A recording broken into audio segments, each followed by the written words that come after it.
नमस्कार दोस्तों। आज हम रीट अभ्यर्थियों के लिए भाषा की शिक्षण विधियाँ पढ़ेंगे। रीट लेवल फर्स्ट और सेकंड दोनों के लिए अनिवार्य है और बहुत अच्छे नोट्स बने हुए हैं मेरे। चलो हम शुरुआत करते हैं। भाषा शिक्षण विधियाँ। शिक्षण विधि एवं शिक्षण प्रणाली में अंतर। शिक्षण विधि, इसका क्षेत्र सीमित होता है, अर्थात किसी कक्षा विशेष किसी शिक्षक विशेष के द्वारा पढ़ाए जाने का तरीका काम में लिया जाता है, उसे शिक्षण विधि कहते हैं। पहला क्वेश्चन तो यहाँ आ जाता है, शिक्षण विधि किससे कहते हैं? शिक्षण विधि कहते हैं इसका क्षेत्र सीमित होता है, अर्थात किसी कक्षा विशेष किसी शिक्षक विशेष के द्वारा पढ़ाए जाने का तरीका काम में लिया जाता है, उसे शिक्षण विधि कहते हैं। आगमन, निगमन, प्रश्नोत्तर इत्यादि शिक्षण की विधियाँ हैं। कौन कौन से शिक्षण विधियाँ? आगमन विधि, निगमन विधि, प्रश्नोत्तर विधि, बहुत सारी ऐसी शिक्षण विधियाँ हैं। शिक्षण प्रणाली, एक विद्यालय में सुबह से लेकर शाम तक जिस तरीके से गतिविधियाँ संचालित होती है उस तरीके को ही शिक्षण प्रणाली कहते हैं। एक विद्यालय में सुबह से लेकर शाम तक जिस तरीके से गतिविधियाँ संचालित होती हैं उस तरीके को ही शिक्षण प्रणाली कहा जाता है। इस प्रकार शिक्षण प्रणाली का क्षेत्र व्यापक होता है। किंडरगार्टन, मॉन्टेसरी, खेल इत्यादि शिक्षण की प्रणालियाँ। किंडरगार्टन विधि भी है, मॉन्टेसरी विधि भी है। यह बच्चों के लिए है, पता होगा आपको। ये तो किंडरगार्टन विधि प्रोबेल के द्वारा और मॉन्टेसरी विधि मारिया मॉन्टेसरी के द्वारा। भाषा शिक्षण के प्रमुख घटक विधाएं: व्याकरण शिक्षण, गद्य शिक्षण, पद्य शिक्षण, रचना शिक्षण, नाटक शिक्षण, कहानी शिक्षण, पठन वाचन, भाषण शिक्षण, लेखन शिक्षण। व्याकरण शिक्षण की सामान्य जानकारी देखते हैं। व्याकरण शब्द वी प्लस आ प्लस क्री ल्यूट अन के योग से बना है।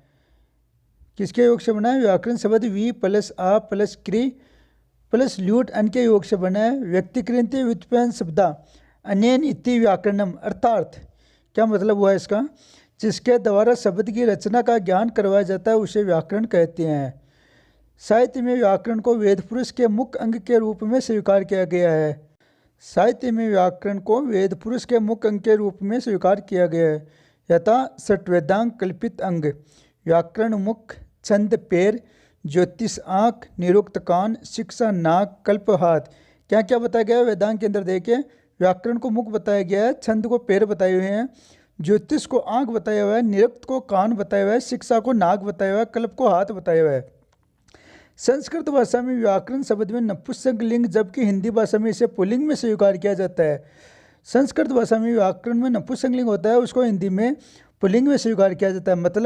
मतलब संस्कृत के अंदर 3 लिंग होते हैं। कौन कौन से होते हैं? पुरुषवाचक लिंग, स्त्रीलिंग, नपुंसकलिंग। और हिंदी के अंदर केवल 2 ही होते हैं, पुरुष लिंग और स्त्रीलिंग। उसमें हिंदी के अंदर नपुंसक नहीं होता है। जो संस्कृत का नपुंसकलिंग होता है उसे ही हिंदी में पुल्लिंग में स्वीकार किया गया है।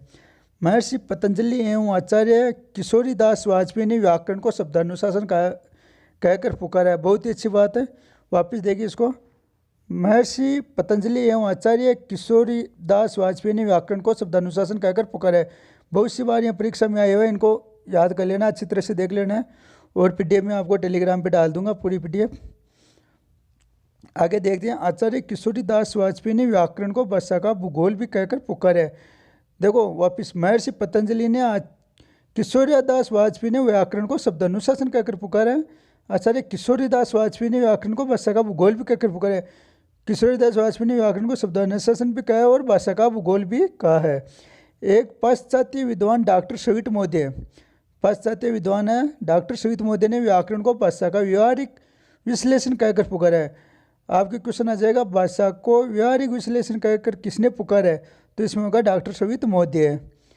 व्याकरण को भाषा का मेरुदंड भी कहा जाता है, क्योंकि व्याकरण ही भाषा सीखने का श्रेष्ठ मार्ग होता है।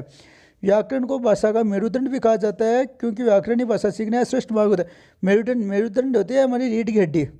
इसमें क्या गया? व्याकरण को भाषा का रीढ़ की हड्डी है, मेरुदंड यानी मजबूत स्तंभ कहा गया है, जो सीखने का श्रेष्ठ मार्ग होता है।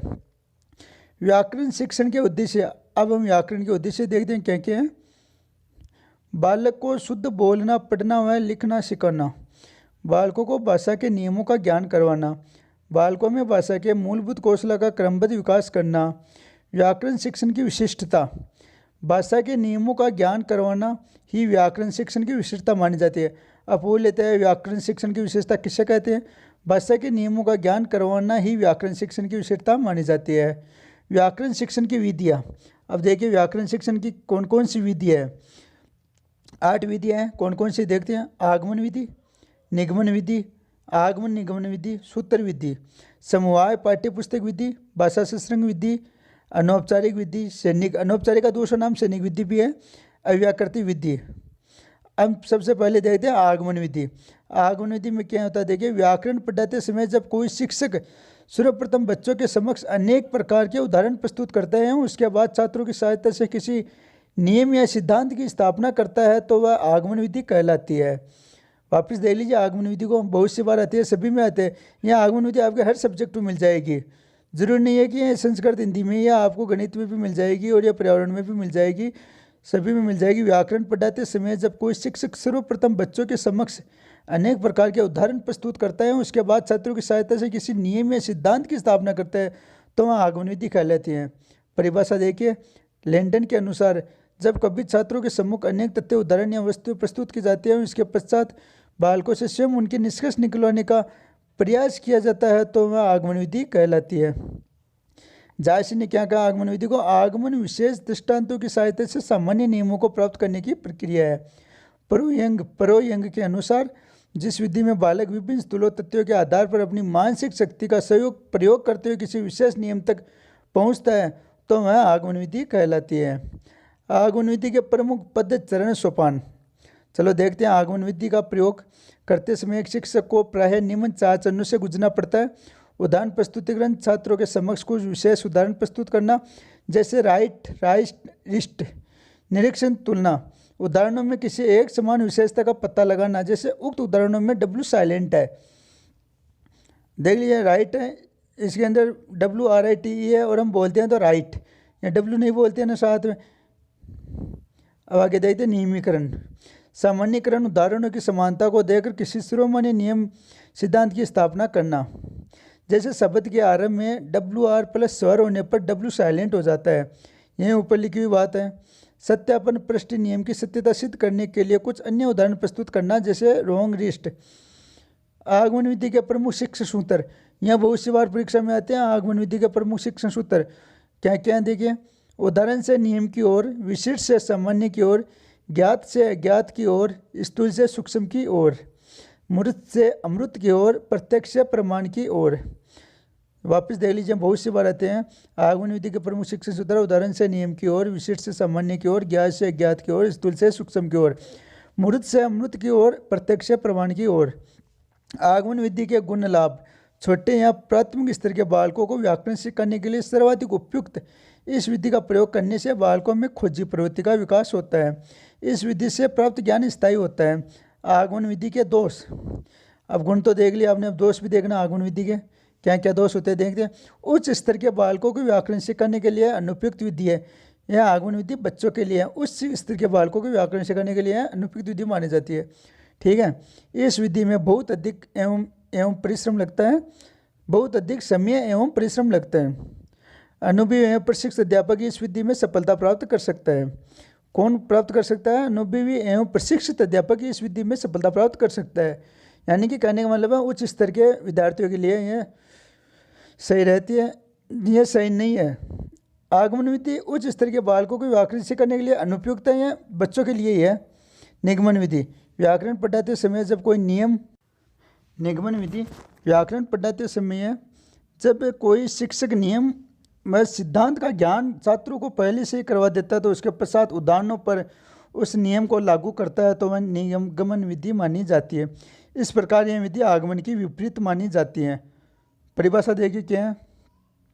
लैंडन ने क्या किया? लैंडन के अनुसार निगमन विधि द्वारा शिक्षण में पहले नियम या परिभाषा को स्पष्ट किया जाता है, तत्पश्चात उसके अर्थ की व्याख्या की जाती है और अंत में अनेक तथ्य उदाहरणों का प्रयोग करके उस नियम को पुनः स्पष्ट कर दिया जाता है।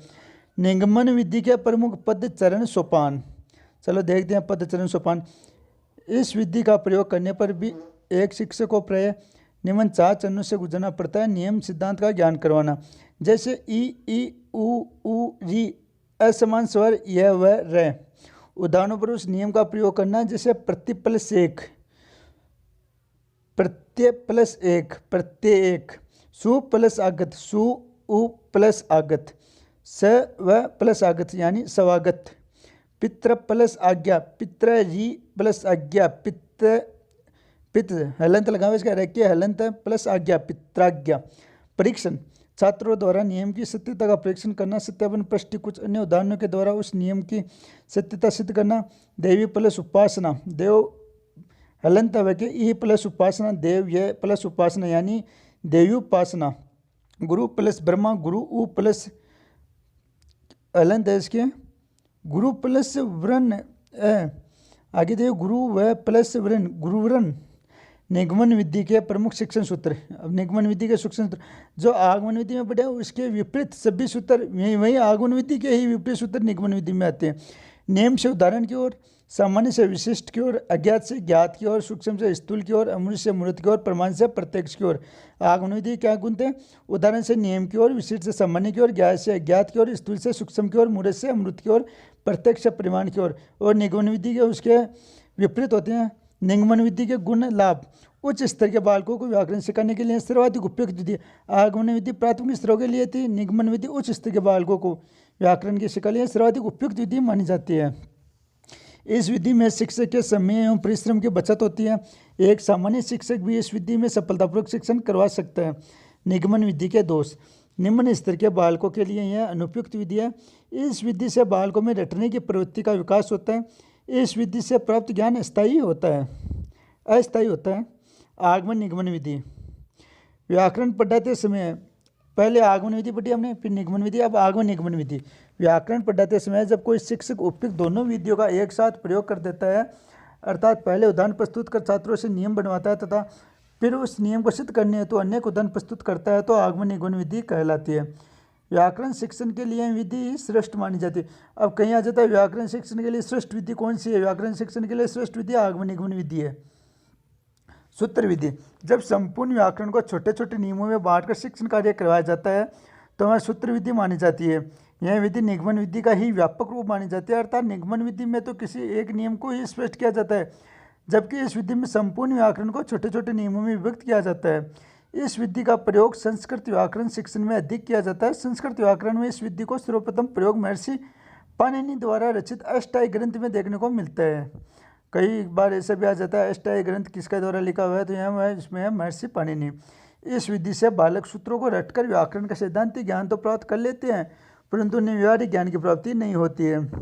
सूत्र की परिभाषा लक्षण, एक सूत्र में प्रमुखतः निम्न 5 लक्षण पाए जाते हैं। अल्पाक्षर छोटे दो वर्णों अक्षरों का समूह है। असंदिग्ध संदेह से रहित साक्त सारपूर्ण बातें। विश्वातोमुखम सदा दोष से सदा से चला आने वाला। अनवद्यम निंदा से रहित। सूत्र के भेद, संज्ञा च परिभाषा च विधिनियम एवं च अतिदेशो अधिकारस्य षट्विधम सूत्र लक्षणम। अर्थात सूत्र प्रमुखतः 6 प्रकार के माने जाते हैं। कौन कौन से प्रकार के माने जाते हैं? 6 प्रकार के। देखिए, पहला है संज्ञा सूत्र, दूसरा परिभाषा सूत्र, तीसरा है विधि सूत्र, चौथा है नियम सूत्र, अतिदेय सूत्र 5वां है, 6वां है अधिकार सूत्र। समवाय पाठ्य पुस्तक शास्त्रीय विधि, इस विधि के अंतर्गत शिक्षक अलग से व्याकरण नहीं पढ़ाता है। गद्य पद्य पाठ पढ़ाने के दौरान ही यदि व्याकरण से संबंधित कोई अंश आ जाता है एवं शिक्षक उसी समय व्याकरण के नियम को स्पष्ट कर देता है तो वह समवाय विधि कहलाती है। यह विधि व्याकरण शिक्षण के लिए उपयुक्त नहीं मानी जाती है, क्योंकि इस विधि का प्रयोग करने से न तो संपूर्ण व्याकरण का ज्ञान और न ही पढ़ाए जा रहे पाठ का प्राप्त कर सकते हैं। बालक समवाय विधि से संबंधित प्रमुख शिक्षण सिद्धांत, यह विधि मनोवैज्ञानिक अथवा शिक्षा शास्त्र के नियम 4 निम्न सिद्धांतों के आधार पर कार्य करती है। हर्बर्ट स्पेंसर का सहज संबंध सिद्धांत, जॉन ड्यू का समाजशास्त्र सिद्धांत, फ्रोबेल का जीवन केंद्रित शिक्षा सिद्धांत, गांधी जी का बुनियादी शिक्षा सिद्धांत। भाषा सशृंग विधि, इस विधि के अंतर्गत भी शिक्षक अलग से व्याकरण नहीं पढ़ाता है, अपितु वह छात्रों को व्याकरण से संबंधित श्रेष्ठ पुस्तकों के नाम बता देता है। छात्र उन पुस्तकों का अध्ययन करके स्वयं व्याकरण का ज्ञान प्राप्त करते हैं। भाषा सशृंग विधि में तुरंत प्रतिपुष्टि प्राप्त न होना इस विधि का एक मुख्य दोष माना जाता है। आगे देखिए अनौपचारिक सैनिक विधि। इस विधि के अंतर्गत विद्यालय या कक्षा कक्ष में व्याकरण नहीं सिखाया जाता है, अपितु बालक जिस भाषा को सीखना चाहता है उन्हें उस भाषाभाषी लोगों के बीच में ले जाया कर जाता है। बालक उनके मुख से उस भाषा को सुन करके ही उस भाषा का ज्ञान प्राप्त कर लेता है। इस प्रकार विद्यालय या कक्षा कक्ष जैसी औपचारिकता नहीं होने के कारण ही इस विधि को अनौपचारिक विधि कहा जाता है। शिक्षा के क्षेत्र में इस विधि को सर्वप्रथम प्रयोग द्वितीय विश्व युद्ध के दौरान अमेरिका के 4 प्रमुख शिक्षाविदों ब्लूमफील्ड, पेंजबोज व सपीर के द्वारा वहाँ के सैनिकों को अन्य देशों की भाषाएं सिखाने के लिए किया गया था, जिसके कारण इस विधि को सैनिक विधि भी कहा जाता है। समझ गए सैनिक विधि क्यों कहते हैं इसको? अनौपचारिक विधि का दूसरा नाम सैनिक विधि भी है। इस विधि के प्रयोग से ही बालक भाषा का व्यवहारिक ज्ञान प्राप्त कर सकता है। अब आगे आता है अव्याकृति विधि सिद्धांत। भाषा शिक्षण के सिद्धांत के अनुसार बालकों को व्याकरण शिक्षण का आवश्यकता ही नहीं मानी जा गई। बालक जैसे जैसे बड़ा होता है वैसे वैसे उसकी भाषा का स्वतः विकास हो जाता है। अतः इस सिद्धांत के अनुयायियों के अनुसार व्याकरण शिक्षण अनिवार्य नहीं माना गया है। आगे देखिए गद्य शिक्षण। गद्य शब्द की व्युत्पत्ति एवं अर्थ। गद्य शब्द संस्कृत की गद्य धातु से तेत प्रत्यय जुड़ने से बना है। गद्य शब्द कैसा बना है? गद्य शब्द संस्कृत की गद्य धातु में तेत प्रत्यय जुड़ने से बना है, जिसका शाब्दिक अर्थ होता है स्पष्ट करना, अर्थात बालकों के समक्ष शब्द के अर्थ को स्पष्ट करना ही गद्य शिक्षण कहलाता है। गद्य शिक्षण के उद्देश्य देखते हैं। बालकों को नवीन शब्दों का ज्ञान करवाना, बालकों को नवीन मुहावरों, लोकोक्तियों, सूक्तियों का ज्ञान करवाना, बालकों के शब्दकोश में वृद्धि करना, बालकों को विराम चिन्हों का शुद्ध ज्ञान करवाना एवं उनके अनुसार ही उच्चारण करना सीखना। गद्य शिक्षण की विशिष्टता। बालकों को नए नए शब्दों का ज्ञान करवाना ही गद्य शिक्षण की विशेषता मानी जाती है। गद्य शिक्षण की क्या विशेषता है? गद्य शिक्षण की विशेषता है बालकों को नए नए शब्दों का ज्ञान करवाना ही गद्य शिक्षण की विशेषता मानी जाती है। गद्य शिक्षण की विधियाँ। प्राथमिक स्तर अर्थबोध या उद्बोधन विधि, माध्यमिक स्तर पर प्रश्नोत्तर विधि, व्युत्पत्ति विधि, संस्कृत गद्य व्याख्यान विधि। उच्च स्तर के लिए कौन कौन से? व्याख्यान विधि उच्च स्तर के लिए है, टेक्का विधि उच्च स्तर के लिए है और प्रसंग विधि भी उच्च स्तर के लिए है। प्राथमिक स्तर के लिए अर्थबोध या उद्बोधन विधि, माध्यमिक स्तर के लिए प्रश्नोत्तर विधि या व्युत्पत्ति विधि। अब देखते हैं हम अर्थबोध उद्बोधन विधि। अर्थबोध उद्बोधन विधि किसके लिए थी? प्राथमिक स्तर के लिए। किसी गद्य पाठ को पढ़ाते समय जब कोई शिक्षक पाठ में आए हुए कठिन शब्दों का अर्थ मात्र स्पष्ट करता है तो वह अर्थबोध या उद्बोधन विधि कहलाती है। अर्थ को स्पष्ट करने के लिए शिक्षक निम्नलिखित प्रविधियों का प्रयोग कर सकता है। चित्र या रेखांचित्र दिखाकर, मानचित्र या ग्लोब दिखाकर, प्रतिरूप या मॉडल दिखाकर, प्रत्यक्ष पदार्थ दिखाकर, विलोम शब्द बतलाकर, पर्यायवाची शब्द बतलाकर, समास विग्रह करके, संधि विच्छेद करके, संकेत या हाव भाव के द्वारा व्याख्या करके। प्राथमिक स्तर पर गद्य शिक्षण का मुख्य उद्देश्य बालकों के शब्दकोश में वृद्धि करना माना जाता है। अतः प्राथमिक स्तर पर गद्य शिक्षण के लिए यह विधि ही सर्वोत्तम मानी जाती है। आगे देखिए प्रश्नोत्तर विधि। इस विधि के अंतर्गत संपूर्ण पाठ का विकास छोटे छोटे प्रश्नों के माध्यम से किया जाता है। शिक्षक पाठ के प्रत्येक अध्याय अथवा प्रत्येक पंक्ति पर वस्तुनिष्ठ या अति लघुतरात्मक प्रश्नों की रचना करते हैं एवं छात्र उन प्रश्नों के उत्तर देते हुए आगे बढ़ते हैं। माध्यमिक स्तर पर गद्य शिक्षण हेतु यही विधि सर्वाधिक उपयुक्त मानी जाती है। इस विधि के प्रयोग से छात्र सक्रिय रहकर शिक्षण से जुड़े रहते हैं। इस विधि का प्रयोग सर्वप्रथम यूनानी दार्शनिक सुकरात के द्वारा किया गया था, जिसके कारण इस विधि को सुकराती विधि के लिए नाम से भी जाना जाता है। किसी कविता या पद्य शिक्षण में इस विधि का प्रयोग किए जाने पर उसे खंडान्वय या दंडान्वय विधि के नाम से भी पुकारा जाता है। चलो आगे देखते हैं व्युत्पत्ति विधि। व्युत्पत्ति का शाब्दिक अर्थ होता है शब्द रचना, अर्थात किसी गद्य पाठ को पढ़ाते समय जब कोई शिक्षक शब्द का अर्थ बताने के साथ साथ उसकी रचना का भी ज्ञान करवाता है तो वह विधि व्युत्पत्ति विधि कहलाते हैं। शब्द मूल धातु प्लस प्रत्यय। कैसे देखिए, कृता, कर्ता में क्री शब्द है, यानी मूल शब्द है कृता और मूल धातु है क्री और त्रिच प्रत्यय इसके अंदर है। इसी प्रकार से कृतम, कृत्वा, संकृत्य, करणम, कृतवान। इस विधि का प्रयोग संस्कृत गद्य शिक्षण में ही अधिक किया जाता है। संस्कृत संश्लेषणात्मक या संयोगात्मक, हिंदी विश्लेषणात्मक या वियोगात्मक। व्याख्यान विधि। इस व्याख्यान विधि में देखिए, इस विधि का प्रयोग उच्च स्तर पर गद्य शिक्षण के लिए किया जाता है। इस विधि में शिक्षण का मुख्य केंद्र बिंदु शिक्षक होता है। इस विधि में शिक्षक कक्षा कक्ष में आकर भाषण के माध्यम से गद्य पाठ का विकास करता है। शिक्षक कठिन शब्दों के अर्थ को स्पष्ट करने के लिए विविध उदाहरणों का या दृष्टांतों का प्रयोग करता है। बालकों के दृष्टिकोण से यह विधि अच्छी नहीं मानी जाती है, क्योंकि इसमें वे निष्क्रिय श्रोता मानकर बनकर रह जाती है। शिक्षक के दृष्टिकोण से यह एक अच्छी विधि है, क्योंकि इससे वे कम समय में अधिक छात्रों का शिक्षण कार्य करवा सकते हैं। आगे देखिए संख्या या व्याख्यान विधि। पदच्छेद पदोक्ति विग्रह वाक्य योजना आक्षेपो अर्थ समाधानम व्याख्यान षट्विधम स्मृतम। यानी अर्थात व्याख्यान 6 प्रकार के माने जाते हैं। पदच्छेद शब्द का विश्लेषण करना, व्युत्पत्ति करना। पदार्थोक्तिक शब्द के अन्य पर्यायवाची शब्द बताना। विग्रह शब्द के सही नियम को स्पष्ट करना। वाक्य योजना शब्द का वाक्य में प्रयोग करके अर्थ को स्पष्ट करना। आक्षेप छात्रों के द्वारा किसी समस्या को प्रस्तुत करना। समाधान छात्रों द्वारा प्रस्तुत समस्या को शिक्षक के द्वारा दूर करना। टीका विधि। चलो हम देखते हैं टीका विधि।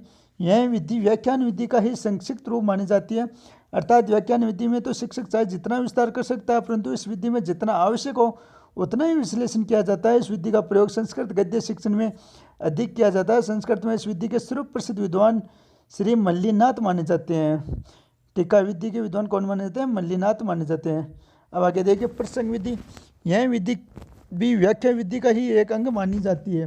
प्रसंग विधि भी वाक्य विधि का एक अंग मानी जाती है। अर्थात किसी शब्द के अर्थ को स्पष्ट करते समय जब कोई शिक्षक उस शब्द से संबंधित प्रसंग को भी कक्षा कक्ष में प्रस्तुत कर देता है तो वह प्रसंग विधि मानी जाती है। जैसे भागीरथी शब्द का स्पष्ट करने के लिए राजा भागीरथी के द्वारा गंगा को सुरक्षा धरती पर लाया जाना ही बताया जाए तो यह प्रसंग विधि कहलाती है। चलो आगे देखते हैं रचना शिक्षण नियम अगले वीडियो में देखेंगे।